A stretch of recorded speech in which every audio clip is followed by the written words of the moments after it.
Hello students, आप पढ़ रहे हैं चैप्टर 14 पारितंत्र के बारे में। आइए देखते हैं चैप्टर 14 की 7वीं हेडिंग का पहला टॉपिक पारितंत्र कार्बन चक्र के बारे में। तो ध्यान से समझें, पारितंत्र में कार्बन चक्र कैसे चलता है इसको ध्यान से आप समझें। जब आप सजीवों की संरचना, ठीक है, जब आप सजीवों की संरचना का अध्ययन करेंगे तो पाएंगे कि जीवों के शुष्क भार का 49% भाग कार्बन से बना होता है और जल के पश्चात यही आता है। ठीक है, तो जब आप सजीव के शुष्क भार का अध्ययन करेंगे, सजीव की संरचना के अध्ययन करेंगे तो आप पाएंगे कि जीव के शरीर में जो सबसे अधिक मात्रा होती है शुष्क भार में वह जल होता है और दूसरे नंबर पे जो आता है वह क्या है, कार्बन है, जो कितना होता है 49% होता है। जीव का शुष्क भार का 49% भाग जो है कार्बन से बना होता है और जल के पश्चात यही आता है। ठीक है, यदि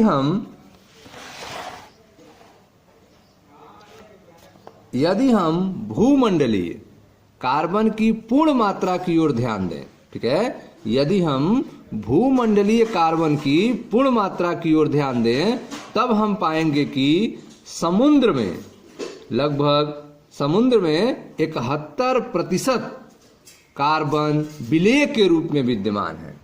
ठीक है, अगर आप भूमंडलीय कार्बन की पूर्ण मात्रा की ओर ध्यान दें तो आपको मिलेगा कि समुद्र में 71% जो कार्बन है वह विलेय रूप में विद्यमान है। यह सागरीय कार्बन भंडार वायुमंडल में कार्बन डाइऑक्साइड की मात्रा को नियमित करता है। ठीक है, तो समुद्र में 71% कार्बन जो है वह विलेय के रूप में विद्यमान है और यह सागरीय कार्बन जो है यह वायुमंडल में कार्बन डाइऑक्साइड की मात्रा को कंट्रोल करता है, नियमित करता है। चित्र 14.6 ध्यान से देखें, यह कार्बन चक्र का भूमंडल में कार्बन चक्र का सरलीकृत मॉडल यहाँ पे बनाया गया है। भूमंडल में कार्बन चक्र का सरलीकृत मॉडल, ठीक है, जिसमें आप देखें ध्यान से, कार्बन जो है यहाँ पे देखें वायुमंडल में कार्बन डाइऑक्साइड पहुंच रहा है कार्बन के रूप में। कैल्शियम युक्त अवसाद, ठीक है, कैल्शियम युक्त अवसाद, कार्बनिक अवसाद, जल में कार्बन डाइऑक्साइड, प्लवक, तो जो भी वाटर में कार्बन डाइऑक्साइड है उसका यूज आप देख रहे हैं। ठीक है, कैल्शियम युक्त अवसाद के रूप में, कार्बनिक अवसाद के रूप में श्वसन एवं अपघटन के द्वारा प्लवक के माध्यम से इकट्ठा हो रहा है। प्रकाश संश्लेषण, ठीक है, जलीय खाद्य श्रृंखला में प्रकाश संश्लेषण के द्वारा इस कार्बन डाइऑक्साइड का यूज किया जाता है। ठीक है, और यह कार्बन डाइऑक्साइड जो है वायुमंडल से, ठीक है, जल में कार्बन डाइऑक्साइड कैल्शियम युक्त अवसाद के रूप में, प्लवक के हेल्प से आप देख रहे हैं कार्बनिक अवसाद के रूप में इकट्ठा हो रहा है। श्वसन के माध्यम से यह मुक्त होता है, श्वसन एवं अपघटन के माध्यम से यह फिर वायुमंडल में चला जाता है। श्वसन एवं अपघटन के माध्यम से यह कार्बन डाइऑक्साइड वायुमंडल में चला जाता है, वायुमंडल कार्बन डाइऑक्साइड। इस वायुमंडलीय कार्बन डाइऑक्साइड को पौधे जो हैं, ठीक है, छोटे पौधे या बड़े पौधे प्रकाश संश्लेषण के द्वारा इसको एक्सेप्ट करते हैं। प्रकाश संश्लेषण माध्यम के द्वारा इस वायुमंडलीय कार्बन डाइऑक्साइड को पौधे अवशोषित करते हैं और उससे भोज्य श्रृंखला चलती है, स्थलीय भोज्य श्रृंखला चलती है। ठीक है, तो आप देखें अपरद खाद्य श्रृंखला के रूप में जो है यह फिर प्लांट को मिल जाती है। ठीक है, यह देख रहे हैं प्लांट को खाने वाले काऊ को यहाँ पे बनाया गया है, गाय को। ठीक है, या फिर जंगल लकड़ी या कार्बनिक कचरे को जलाते हैं, ठीक है, जिससे कार्बन डाइऑक्साइड फिर वायुमंडल में चली जाती है और जो उसका जला हुआ हिस्सा होता है वह पौधों के द्वारा फिर से अवशोषित कर लिया जाता है। ठीक है, अगला आप देख रहे हैं कि यहाँ पे कार्बन डाइऑक्साइड जो है वह अवशोषी ईंधन अवशेषी ईंधन का वाहनों के द्वारा, विद्युत एवं ताप के लिए जलने के द्वारा जो है यह वायुमंडल में कार्बन डाइऑक्साइड पहुंचती है। ठीक है। कोयला नीचे आप देख रहे हैं जमा हुआ है, तेल और गैस है, कोयला है। ठीक है। यहाँ पे तेल और गैस को निकाला जा रहा है, कोयले को निकाला जाता है, जिनके जलने से कार्बन डाइऑक्साइड बनती है और यह वायुमंडल में मुक्त होती है।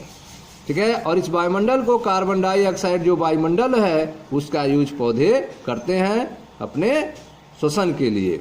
ठीक है। और प्रकाश संश्लेषण के माध्यम से भोजन तैयार करने के लिए। ठीक है। तो इस तरह से भूमंडल में कार्बन चक्र जो है चलता रहता है। आइए देखते हैं जीवाश्मी ईंधन। जीवाश्मी ईंधन भी कार्बन के एक भंडार का प्रतिनिधित्व करता है। ठीक है। जो तेल गैस कोयला आप देखे हैं यह जीवाश्मी ईंधन है, ये भी कार्बन के एक भंडार का प्रतिनिधित्व करते हैं। कार्बन चक्र वायुमंडल, सागर तथा जीवित एवं मृत जीवी द्वारा संपन्न होता है। कार्बन चक्र जो है वह वायुमंडल, सागर, जीवित और मृत जीव के द्वारा संपन्न होता है। एक अनुमान के अनुसार जैव मंडल में प्रकाश संश्लेषण के द्वारा प्रतिवर्ष, ठीक है, 4 × 10⁻13 किलोग्राम, 4 × 10⁻13 किलोग्राम कार्बन का स्थिरीकरण होता है। ठीक है। तो आप देख रहे हैं कि प्रकाश संश्लेषण के द्वारा जैव मंडल में प्रति वर्ष जो है 4 × 10⁻13 किलोग्राम कार्बन का स्थिरीकरण होता है। ठीक है। एक महत्वपूर्ण कार्बन की मात्रा कार्बन डाइऑक्साइड के रूप में, ठीक है, CO2 के रूप में,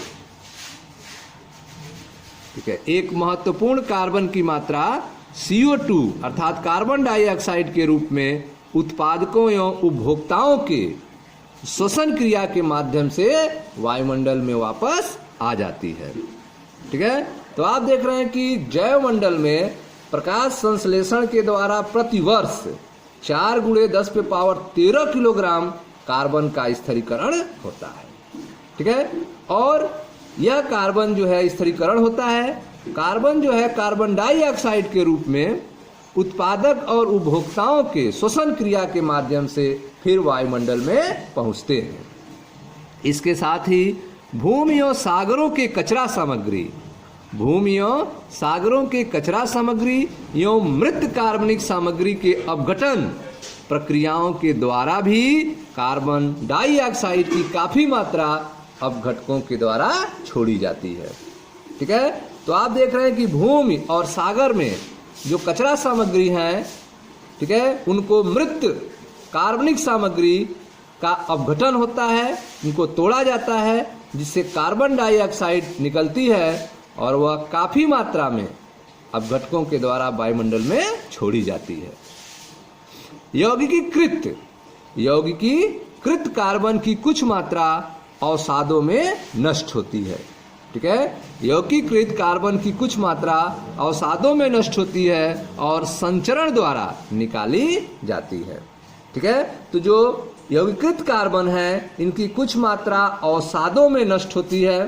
ठीक है। लाइमस्टोन, डोलोमाइट अवसादों में नष्ट होती है और इनको संचरण के द्वारा निकाला जाता है। लकड़ी के जलाने, जंगली आग एवं जीवाश्मी ईंधन के जलने के कारण कार्बनिक सामग्री ज्वालामुखीय क्रियाओं आदि के अतिरिक्त स्रोतों द्वारा वायुमंडल में कार्बन डाइऑक्साइड को मुक्त किया जाता है। ठीक है। तो आप देख रहे हैं कि वायुमंडल में कार्बन डाइऑक्साइड जो है वह मुक्त होती है लकड़ी के जलने से, जंगल में आग से, जीवाश्मी ईंधन के जलने के कारण कार्बनिक सामग्री ज्वालामुखी क्रियाओं आदि के अलावा अतिरिक्त स्रोतों के द्वारा वायुमंडल में कार्बन डाइऑक्साइड को मुक्त किया जाता है। ठीक है। कार्बन चक्र में मानवीय क्रियाकलापों का महत्वपूर्ण प्रभाव है। ठीक है। कार्बन चक्र में मानवीय क्रियाकलापों का महत्वपूर्ण प्रभाव है। तेजी से जंगलों का विनाश तथा परिवहन एवं ऊर्जा के लिए जीवाश्मी ईंधन को जलाने आदि से महत्वपूर्ण रूप से वायुमंडल में कार्बन डाइऑक्साइड को मुक्त करने की दर बढ़ी है। ठीक है, तो आप देख रहे हैं कि वायुमंडल में कार्बन डाइऑक्साइड की जो दर है, जो मात्रा है, वह बढ़ गई है। क्यों बढ़ गई है? क्योंकि मानवीय क्रियाकलापों के कारण यह बढ़ गई है। तेजी से जंगलों का विनाश हो रहा है, परिवहन और ऊर्जा के लिए जीवाश्मी ईंधन को जलाया जा रहा है, जिससे वायुमंडल में कार्बन डाइऑक्साइड की मात्रा बढ़ रही है। ठीक है, जिसको हम अध्याय 16 में ग्रीन हाउस प्रभाव के बारे में हम फिर से डिस्कस करेंगे। इस कार्बन डाइऑक्साइड की मात्रा बढ़ने से क्या इफेक्ट होता है। ठीक है, तो यह था स्टूडेंट्स पारितंत्र कार्बन चक्र के बारे में। मिलते हैं नेक्स्ट वीडियो में, जिसमें पारितंत्र फास्फोरस चक्र के बारे में आपको बताएंगे। Thank you.